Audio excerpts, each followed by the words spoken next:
Bonjour à vous tous et bienvenue sur ce plateau de questions ouvertes pour notre rendez-vous hebdomadaire avec l'actualité. À l'ordre du jour de cette semaine, une question, faut-il interdire le voile intégral? Le Conseil des ministres a validé mercredi un projet de loi qui vise donc à interdire de dissimuler son visage dans l'espace public. Ce texte sera débattu au Parlement à partir du mois de juillet. Le président de la République a donc choisi l'interdiction totale, cette option qui suscite, on le sait, des craintes dans le monde musulman, des critiques à gauche et au centre, et aussi les réserves du Conseil d'État. Alors, ce projet, il risque éventuellement aussi la possible censure du Conseil constitutionnel ou encore une réaction critique de la part de la Cour européenne des droits de l'homme. S'agit-il réellement d'un combat contre le radicalisme religieux et pour la dignité de la femme? Une telle loi pourrait-elle porter atteinte aux libertés individuelles? Sera-t-elle applicable et efficace? Nous allons tenter de répondre à ces questions avec l'aide, comme chaque semaine, d'éditorialistes de médias chrétiens. Et j'ai le plaisir d'accueillir aujourd'hui sur ce plateau Antoine Nabundo. Bonjour Dominique. Bonjour, vous êtes rédacteur en chef à l'hebdomadaire Pèlerin. Jean-François Baudin, bonjour. Bonjour. Vous êtes directeur de l'information et des programmes à RCF. Alors avant de vous laisser à tous les deux la parole, je vous propose comme d'habitude le premier point de vue, c'est celui d'un expert que nous avons interrogé. Il s'agit d'Olivier Bobineau, qui est un sociologue des religions, sa spécialité en effet puisqu'il est chercheur au CNRS dans le groupe Société, Religion et Laïcité. Il est également maître de conférences à la Cato à Paris et à Sciences Po. Je vous propose de regarder les images qu'est allée tourner notre consoeur Julie Algret. On regarde. Il y a deux libertés, là, premières, qui sont contradictoires. La liberté de conscience, elle est première. N'oublions pas, l'État assure. Ce n'est pas garanti, simplement le libre exercice du culte, elle assure, elle est première, elle est fondatrice, liberté de conscience. Et de l'autre côté, il y a la dignité, qui est une liberté première aussi. Donc il y a conflit entre les deux. Alors oui, ce ne sont pas des consciences éclairées, oui, ce ne sont pas des consciences exploitées, très bien. Ce sont des consciences exploitées et soumises à des hommes, très bien, d'accord. Eh bien, ce n'est pas en tous les cas en sanctionnant qu'on va leur permettre d'éveiller leur conscience. C'est devenu un élément de la pratique religieuse du fait de l'instrumentalisation de certains pour cela, si vous voulez. De l'instrumentalisation de certains qui en ont fait une pratique religieuse, alors qu'à l'origine, c'est un vêtement ethnique. D'un point de vue sociologique, quand on montre du doigt des gens dans leur construction identitaire, qu'est-ce qu'ils vont faire? Quand on stigmatise quelqu'un, quand vous dites à quelqu'un d'autre « fais ceci et pas cela », qu'est-ce que fait la personne? Alors qu'elle est en pleine construction identitaire, eh bien précisément, elle porte le vêtement. Elle affiche son identité. Et donc il y a une réaction identitaire classique. On n'en ferait pas tout cela, jamais on n'aurait autant de personnes. Comme par hasard, c'est depuis 1989 où on a pointé du doigt ces premiers ports de voile qu'on voit d'un seul coup, ils fleurissent. Parce qu'on n'a pas compris que c'était une construction identitaire. Vous imaginez un policier dans un marché demander à une femme de retirer le voile, et qu'est-ce qu'elle fait si elle ne veut pas? Alors très bien, on va par la force lui retirer, lui dévoiler la tête. Bien. Et alors demain, je reprends mon exemple, que je crois pertinent, qu'est-ce qu'on fait avec ces jeunes dont on ne voit pas l'identité, dont on ne voit pas le visage? On va aussi leur demander de retirer la capuche? Bien, tout ça, ça va aboutir à une jurisprudence, ça ira devant les tribunaux administratifs, et on verra la difficulté de concilier d'un côté la liberté de conscience avec une définition de l'ordre public. Alors Antoine Nabundo, votre hebdomadaire Pèlerin s'est fait remarquer la semaine dernière par un éditorial clair, la burqa, c'est non. Alors ça veut dire que vous réagissez de quelle manière par rapport à ces propos d'Olivier Bobineau? Les propos de ce sociologue reflètent un peu le débat qu'il y a eu pendant un an. Et l'éditorial de notre directrice, Anne Ponce, est en réalité assez balancé. C'est vrai que si on examine les raisons d'être plutôt contre cette loi, il y en a un certain nombre de bonnes des raisons. Et en même temps, il nous est apparu que, tout bien pesé, il y avait aussi de solides raisons d'être pour cette loi, d'où la raison de cet éditorial qui prend plutôt position en faveur de cette loi. Alors on va revenir un petit peu dans le détail, mais en attendant, je pose un petit peu la même question à Jean-François Baudin. Est-ce que vous avez eu l'occasion sur RCF de faire un éditorial et de dire le voile intégral, c'est oui, c'est non? Non, pas de prise de position encore, parce qu'on est en plein débat, donc je pense que les choses ne sont pas encore tout à fait bien posées. Moi, ce qui m'interroge là-dessus, vue, et c'est la première réflexion que je voudrais faire, c'est ces espèces de lois. Je me souviens en 2005 de la loi sur la laïcité, on a parlé, ça fait couler de l'encre, on a eu des tonnes d'articles, des bouquins qui sont sortis, etc., pour 2 lignes en disant les signes ostensibles seront bannis de l'espace public, etc., ou quelque chose approchant, un truc qui a fait pchit complètement. C'est-à-dire que je trouve qu'on s'emballe pour des sujets dont on nous dit qu'ils sont symboliques, alors qu'ils sont en fait des choses à peine symboliques et qui touchent très très peu de monde. J'ai l'impression que le prisme avec lequel on s'attaque à cette question est complètement faussé, et j'ai peur qu'on fasse un débat surmédiatisé et surreprésentatif par rapport à la réalité de ces choses. Donc je rejoins en cela une partie de ce que disait Olivier Bobineau. Je trouve que ce débat est mal posé, et c'est un mal français que de faire à partir d'exemples qui sont intéressants, ça ne veut pas dire qu'il ne faut pas en parler, mais d'en faire une affaire d'État et une affaire de société qui me semble un petit peu exagérée par rapport à la réalité des choses. Alors on peut reprendre 2 ou 3 points parmi les critiques pour en effet éventuellement aller voir de plus près. Antoine Abundo, Jean-François y faisait allusion, ça ne concerne pas grand monde, ça. Alors c'est vrai que les chiffres sont assez faibles du nombre de femmes portant ce voile intégral, hein. On a une fourchette entre 400 personnes et dans la tranche supérieure 2000 personnes. Je crois d'abord que cette loi a une vertu. Elle a une vertu d'abord, j'allais dire, préventive. C'est vrai que le nombre de femmes est relativement faible aujourd'hui, mais il est en progression. Les maires qui ont... C'est pas l'effet un peu pervers, c'est que plus on en parle au sein du gouvernement et en France, plus ça va attirer des réactions identitaires de ce genre-là? Il peut y avoir cet effet, mais si on fait un parallèle avec la loi qui avait été adoptée sur l'interdiction des signes ostentatoires à l'école, puisqu'on fait référence à ça, un certain nombre de jeunes filles arrivaient dans les établissements portant le voile islamique, et on avait cru que c'était contraire au principe républicain de laïcité dans l'école, qui devait être considéré comme un sanctuaire. On a eu un long débat aussi en France sur ce sujet, un long débat dans l'opinion publique, entre politiques, et on a adopté cette loi. Et cette loi, elle est appliquée, et elle a fait refluer considérablement le phénomène. On peut penser qu'aujourd'hui, il y a une surmédiatisation, mais le débat a eu lieu dans l'opinion publique, dans les médias. Aujourd'hui, ça va être un débat parlementaire. Le débat dans l'opinion publique a eu lieu, et si la loi est adoptée, on peut penser qu'elle sera un signal d'arrêt à ce mouvement un peu inflationniste. Alors, Jean-François Bodin, il y a eu un certain nombre, bien sûr, de réactions de la part des différents milieux, y compris dans les églises chrétiennes, notamment auprès de l'Église catholique en France. La crainte qui se dégage de ce projet de loi, c'est de dire qu'il y a un risque de stigmatisation de la communauté musulmane. Vous pensez qu'il y a un réel risque ? Je pense qu'il y a un réel risque, mais la communauté musulmane se met elle-même aussi dans une situation très inconfortable. Mais c'est clair aujourd'hui, et je pense que ce projet de loi, et c'est un de ses points faibles, j'ai bien entendu ce que disait Antoine Dabundo sur les raisons objectives de se dire c'est une loi qui est peut-être un peu exagérée, et les raisons objectives de se dire que c'est une loi utile. Dans les raisons exagérées, à mon avis, de se dire que c'est une loi exagérée, il y a ce fait que, effectivement, je pense qu'il y a des arrière-pensées politiques derrière ce mouvement, de reconquérir un électorat, de se positionner en garant du vivre ensemble, de la laïcité, etc. Et qu'il y a là un prétexte, certes valable, mais il y a là un prétexte, à mon avis, pour reconquérir en quelque sorte un électorat. Donc le risque de stigmatisation de la communauté musulmane est réel, et en même temps, c'est là qu'il y a un vrai problème, c'est que cette question-là n'a jamais été abordée sur le fond. C'est qu'aujourd'hui, l'islam en France pose un problème à la République, pose un problème à notre vie en société, pose des tas de problèmes. Sauf qu'à le prendre par petits bouts et essayer de régler les choses par petits bouts, on n'est pas sûr d'arriver au résultat qui est escompté. La question de l'intégration est une question fondamentale. La question de savoir si les lois religieuses prennent le pas sur les lois de la République est une question fondamentale. Ça, on ne s'y attaque jamais de front, donc on y va par petites touches, la loi sur le port du voile, la loi sur l'abattage des viandes, des choses comme ça, mais on ne s'attaque pas à ce problème aujourd'hui que pose l'islam en France et qui est un vrai problème. Antoine ? Il me semble que la question est mal posée comme ça. Il y a une crainte dans une partie de l'opinion publique vis-à-vis de la présence de musulmans en France. Cette crainte-là, elle est principalement assise sur l'idée que est-ce que cet islam est compatible avec la République et avec nos modes de vie. Il y a de l'islam, on sait bien aussi qu'il y a une pluralité très grande.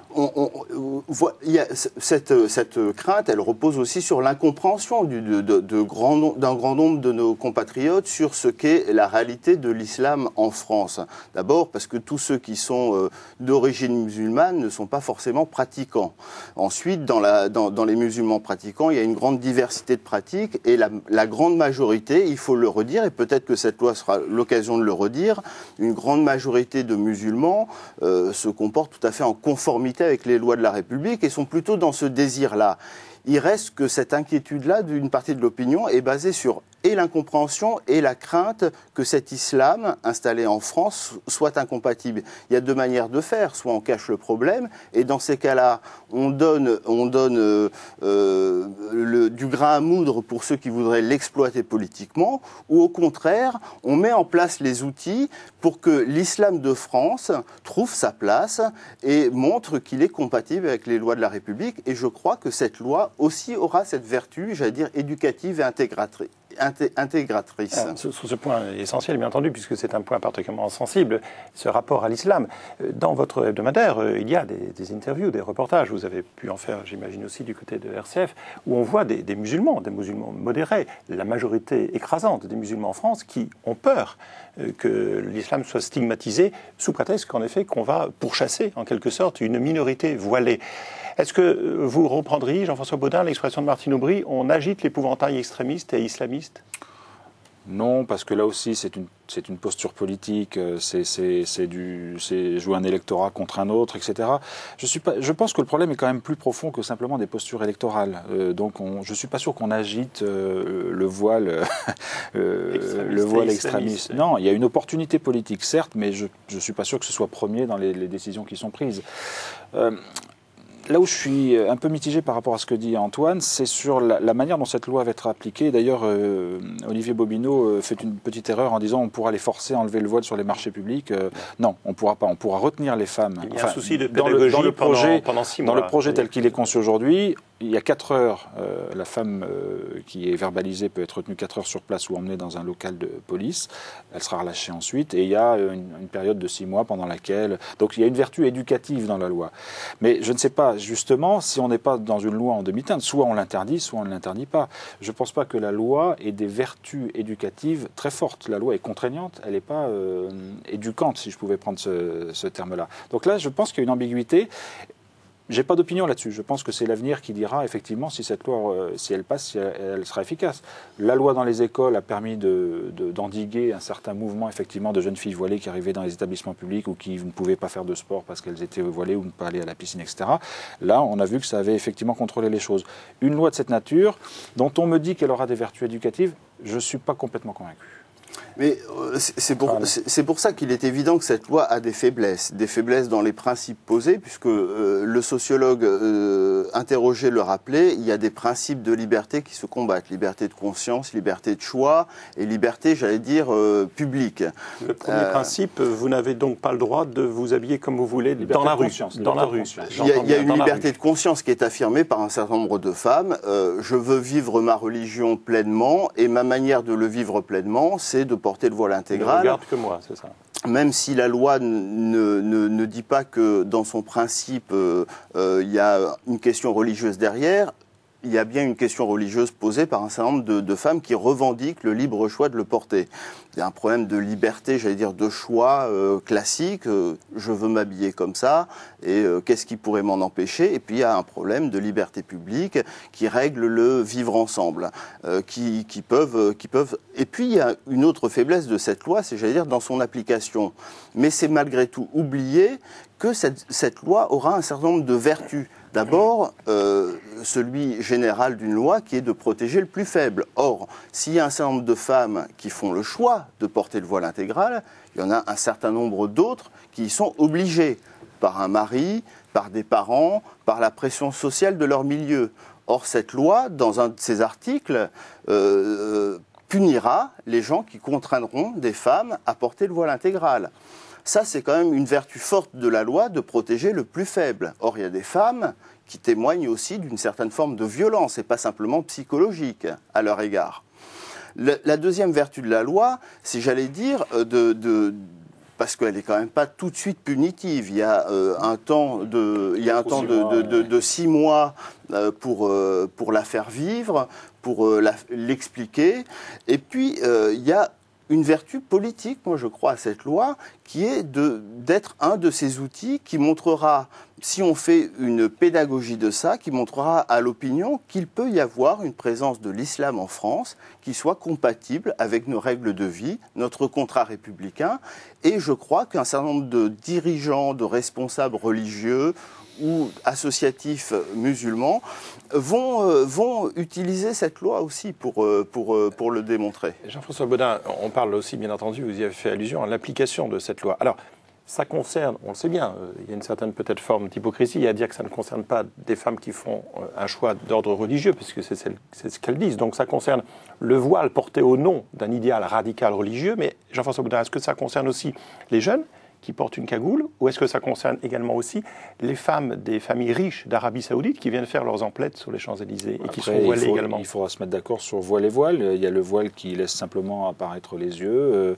Moi, je me souviens que dans les années 60, la mode, c'était avoir des foulards sur la tête. Alors, qu'est-ce qu'on cache, qu'est-ce qu'on montre, jusqu'où on est caché, jusqu'où on est ouvert. Là, on va rentrer dans des débats sans fin. La capuche des jeunes, effectivement, c'est un problème dans certains cas. Et quand il y a des rassemblements de jeunes, quand ils sont capuchés, on ne les reconnaît pas non plus. Donc, finalement, c'est une atteinte, ça peut être considéré comme une atteinte à l'ordre public que de mettre une capuche ou une cagoule. Donc ça va être très compliqué, à mon avis, de poser la limite d'application et le champ d'application de cette loi. Alors, je pense que là, quand on parle de la loi sur le voile, on parle de ces voiles où il n'y a effectivement plus que les yeux qui apparaissent. Mais à mon avis, on viendra après sur la difficulté d'application sur sur le périmètre du voile, ce qui couvre et ce qui va laisser apparaître. La loi le définit assez clairement. D'abord, elle n'invoque pas de motifs religieux. Oui, mais n'est-ce pas un peu hypocrite, puisque ça vise bien particulièrement le voile qui est porté au nom d'un idéal religieux, même radical. Au nom d'une appartenance communautaire. Non, je ne crois pas que ce soit hypocrite. La loi invoque dans son principe celui du contrat républicain. L'espace public est un espace où on doit pouvoir être identifié pour des raisons de sécurité, pour des raisons qui sont liées à la tradition française du vivre ensemble. On doit pouvoir s'aborder. Qui est-ce qui va aborder un fantôme qui passe dans la rue? Personne, tout le monde le dit. C'est une rencontre extrêmement troublante sur la voie publique que de rencontrer une de ces femmes voilées, qu'elle soit française ou d'Arabie Saoudite, etc. On n'a pas cette habitude dans l'espace public français de rencontrer ce genre de choses. La loi prévoit aussi un certain nombre d'exceptions pour des motifs de sécurité. Certaines forces de police masquent leur visage. On impose aux motards de porter un casque quand ils sont sur leur véhicule. Lorsqu'ils descendent de leur véhicule, ils l'enlèvent. Il y a des fêtes, carnaval, etc., où on peut apparaître masqué dans l'espace public. Tout ça est affaire de discernement, et le discernement est assez simple à faire. Alors, vous faites allusion, Antoine, aux exceptions. Si ce n'est que la loi n'est pas faite pour faire du discernement. Alors justement, on en vient à ces exceptions. J'allais vous poser cette question à tous les deux. Jean-François, on va commencer. Pourquoi ne pas avoir rallié une majorité de l'opinion sur l'avis du Conseil d'État qui dit, en gros, oui, ça pose un problème, le voile, mais ça pose un problème dans des cas bien précis. Bureau de vote, hôpital, service public. Autrement dit, pour le Conseil d'État, dans la rue, tout le monde peut s'habiller comme il veut, parce qu'il n'y a pas, au nom de la liberté individuelle, mais en revanche, il faut réglementer là où ça pose un problème d'identification et un problème éventuellement de sécurité. Oui, mais là, je rejoindrai plutôt Antoine sur le fait de dire qu'il y a quelque chose de très choquant, effectivement, dans la rue. Et l'espace public, c'est pas simplement les administrations, les hôpitaux, etc. C'est effectivement le premier espace public, c'est la rue. Et moi, autant je comprends la position du Conseil d'État, autant je me dis, si l'interdiction doit exister, elle doit être très large, parce que c'est pas simplement réservé aux espaces des administrations, des hôpitaux. La rue est le premier espace public, c'est le premier espace de vie en communauté, quelque part, et c'est celui-là aussi qui doit être préservé. Mais parce qu'il n'est pas sûr qu'il n'y ait pas une majorité de l'opinion publique qui soit favorable à cette loi. Si, mais la majorité est favorable à cette loi, comme les majorités peuvent être favorables à l'état d'idée. C'est pas pour autant, disaient notamment des personnalités politiques, qu'on doit faire la politique dans la rue. Mais la politique se fait au Parlement et le principe républicain, c'est que maintenant le débat est engagé, enfin va devenir un débat parlementaire et c'est ça aussi la démocratie. La loi s'appliquera si la volonté des parlementaires en a décidé ainsi. Que j'avais posé à Jean-François Baudin. Pourquoi ne s'est-on pas orienté vers un consensus autour de l'avis du Conseil d'État auquel est favorable le Parti socialiste, une grande partie des formations politiques, également probablement ça aurait évité d'éventuels recours auprès du Conseil constitutionnel. J'ai bien compris la question. Alors, la réponse, c'est plus une affaire d'opinion, on regarde les faits. Nicolas Sarkozy l'a dit, c'est affaire de conscience. Je pense qu'ils ont entendu l'avis du Conseil d'État, les objections qui sont prévisibles de constitutionnalité du texte. Le président l'a dit, c'est affaire de conscience. Ils ont décidé en conscience de porter ce projet de loi et les parlementaires l'auront à voter comme il se doit en démocratie. Et s'ils le votent, à l'Assemblée, au Sénat, la loi s'appliquera. Simple petite remarque, je suis d'accord avec Antoine encore une fois. La question, il ne faudrait pas que cette loi devienne l'otage de postures politiques en vue d'échéances électorales à venir. Voilà, c'est le seul risque qui peut apparaître aujourd'hui. Et on sent bien, et c'est d'ailleurs la même chose sur un certain nombre de points, y compris sur les retraites, qu'au-delà du consensus sur le constat général, chacun s'attache à développer sa propre posture. Et donc, ça peut aussi polluer, à mon avis, l'esprit de la loi, malheureusement, même si aujourd'hui le jeu est celui-là. Antoine, vous craignez qu'il y ait un recours au Conseil constitutionnel, qu'il y ait également une démarche auprès de la Cour européenne pour faire condamner la France au nom de la liberté religieuse? Ça prendra quand même du temps. Le Conseil constitutionnel, on va voir. La Cour européenne, ça prendra des mois et des mois. Donc là, on sera déjà dans la campagne présidentielle. Après l'élection présidentielle. Alors, on reparlera de tous ces débats politiques et de leur instrumentalisation. Ou on n'en reparlera pas. Moi, j'insiste malgré tout. Pardon, parce que le temps court, Antoine. On en reparlera sûrement. J'ai envie de reprendre votre formule sur ce dossier. Je vous propose de passer à notre rubrique Contrepoint. Alors, en dehors de ce dossier, sur lequel je pense en effet nous étions déjà attardés au mois de janvier, nous aurons l'occasion de revenir probablement, d'autres événements dans l'actualité vous ont marqué ? Alors, on s'est aperçu qu'on avait le même coup de cœur. Oui, on voulait, nous, à Pèlerin, partager avec vos auditeurs un coup de cœur franc et solide pour un film qui va être présenté à Cannes, Des dieux et des hommes, et qui sera bientôt sur les écrans. Et on lui souhaite toute la réussite possible et sans doute la récompense à Cannes. C'est un film qui raconte l'aventure vécue par les moines de Tibérine, un monastère dans le Haut-Atlas algérien. Assassiné en 1996. Voilà, on connaît leur destin tragique. Le film ne revient pas sur les raisons de leur mort, mais sur les raisons de leur vie sur place. Et moi, sans l'avoir vu, la journaliste qui a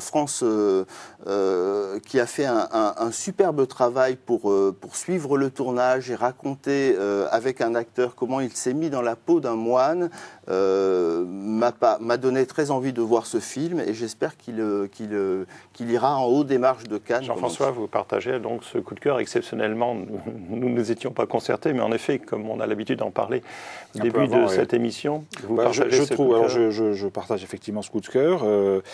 Ce qui me semble intéressant aussi, c'est de voir que dans ce festival de Cannes et dans le monde du cinéma en général, où on a souvent des œuvres torturées, où il y a beaucoup de violence, où il y a des sentiments très forts, etc., de temps en temps des films, on peut dire en état de grâce, émergent. On se rappelle Le Grand Silence, bon, qui n'a pas eu le même destin, parce que c'est pas le même genre de film, mais je trouve que tous ces films qui portent une spiritualité apaisée, qui montrent comment des hommes, d'une façon extrêmement humble, finalement, vont vivre avec d'autres hommes, a priori là où c'était impossible, il y a des messages extraordinaires, et que le cinéma puisse véhiculer ça de temps en temps de façon paisible, bien faite, intelligente, professionnelle, très cinématographique, je trouve ça très bien. Alors quand ce film a été projeté à Cannes, puisqu'il a été il y a, je crois, 1 ou 2 jours, les gens qui étaient dans la salle ont applaudi, donc ça veut dire que c'est un film qui touche. Alors, et je trouve très bien que la spiritualité s'invite de cette façon au cinéma. Dites-moi, tous les deux, Antoine, il n'y a pas des risques à prendre l'histoire immédiate, qui est quand même une histoire très tourmentée, cette histoire des moines de Tibérine. Il y a un autre film qui a également fait débat au Festival de Cannes. Il y a un film qui va être présenté. Ce sont des histoires violentes, en quelque sorte. Oui, là, le film Hors la loi a déjà fait polémique avant sa sortie, avant sa présentation à Cannes. C'est c'est un film qui raconte un épisode tragique de la guerre d'Algérie, en tout cas qui a pour départ les massacres de Sétif en mai 45, où un certain nombre d'Européens vont être tués, puis à la suite de quoi il va y avoir une répression terrible en Algérie, et c'est un peu la guerre avant la guerre, hein, la guerre d'Algérie avant la guerre d'Algérie. Un film qui fait polémique parce qu'il ravive une guerre aussi des mémoires assez douloureuse encore. On y consacrera d'ailleurs dans le prochain numéro de Pèlerin, j'allais dire plusieurs pages pour essayer de décrypter un petit peu et de désamorcer aussi ça, parce que le film de fiction a vocation à s'emparer de l'histoire avec des limites. Il ne retrace pas la vérité historique, mais il permet en tout cas de proposer aux téléspectateurs ou aux spectateurs des débats sur des points importants de notre histoire. Bon, eh bien écoutez, je crois que vous nous avez mis l'eau à la bouche et nous irons sûrement voir ces films après le Festival de Cannes. Cette émission s'achève. Vous pouvez la revoir sur notre site www.ktotv.com, bien entendu pour réagir. Il me reste Antoine et Jean-François à vous remercier d'avoir participé à cette émission. Et pour moi, je vous souhaite un très bon week-end. À la semaine prochaine.